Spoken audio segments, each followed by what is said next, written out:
Hello everyone, welcome back to another new mini vlog in a Bengali New Year.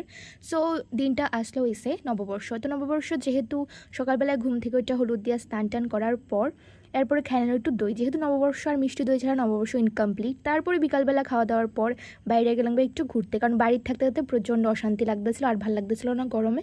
তো অনেকদিন ধরে আমার মনোবঙ্কুল এই জায়গাটাতে যাওয়ার ইচ্ছা আসলো। তো ফাইনালি ওই দিন আমার সেই ইচ্ছাটা পূরণ হয়ে গেছে। Thank you Mahadev. মহাদেব চাইলেই সব কিছু হয়, আমি এটা বিশ্বাস করি। মহাদেব সব কিছু করে, অবভিয়াসলি নিজের ইচ্ছে থাকতে লাগে। তারপরে এই জায়গাটাতে গিয়ে আমার অনেক বেশি ভালো লাগছে। কী কইতাম, এত সুন্দর জায়গা আমি সবসময় রিলসেই দেখতাম। আর বুদ্ধদেবের দেখা তো মনটা আরও শান্তি হয়ে গেছে গা। তারপর দেখা চারিপাশটা একটু ঘুরে টুরে আমরা দেখতেছিলাম, যেহেতু আমি ফার্স্ট টাইম এখানে গেছি। তারপর আপনারা কারা কারা এই মন্দিরটা ভিজিট করছেন অবশ্যই আমার একটা কমেন্ট করে জানাবেন। যারা যারা অবভিয়াসলি ত্রিপুরার অনেকেই এটাতে গেছেন, এটা অনেকটাই পপুলার প্লেস। তো আমার কাছে জায়গাটা থেকে অনেকেই ভালো লাগছে। তারপরে এটা দেখতে দেখতে আমি ভাবতেছিলাম যে এত সুন্দর জায়গা, মানে অনেকদিন ধরে আওয়ার ইচ্ছা, বাট কয় না ভগবানের ইচ্ছা, এলিগে আজকে নববর্ষের দিনই আইসি। আর আপনারা কে কেমনভাবে নববর্ষটা কাটাইছেন এটাও একটু আমার কমেন্ট করে জানাইবেন।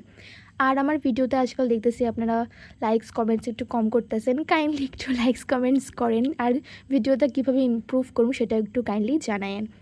তো সেখানে গিয়ে আমি তো বুদ্ধদেব সম্পর্কে এত কিছু জানি না, যতটুকুই জানি, বাট ওইখানে গিয়ে আমার খুব খুব ভালো লাগছে।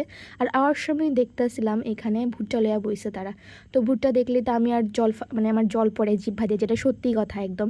তো এখানে আমি একটা নিয়ে এসে পুরা ভুট্টাটা খাইতেছিলাম। আর ওই দিকের নেচারটা এত সুন্দর এত সুন্দর, মানে বিকাল টাইমে আপনারা যায়েন এত ভাল লাগবে। আর যখন চারিদিকে এরকম ধানি জমি থাকে এটা দেখতে আরও বেশি ভাল লাগে। আর মানে কী কম, অনেক অনেক ভালো একটা এক্সপিরিয়েন্স। তারপর আইতে আইতে সন্ধ্যা হয়ে গেছে, সন্ধ্যা বেশি না, 6টা সাড়ে 6টা বাজে। রাস্তাঘাটগুলো এত সুন্দর লাগতেছিলো, কারণ আমি যেহেতু সবসময় ট্রেন দিয়ে আসা যাওয়া করি, তো এই রোডগুলো আমার দেখা হয় না। তো এই সব কিছু মিলে আমার নববর্ষটা অনেক বেশি ভালো গেছে, অনেক অনেক। আপনারা যদি আজকে ব্লগটা ভালো লাগে এটা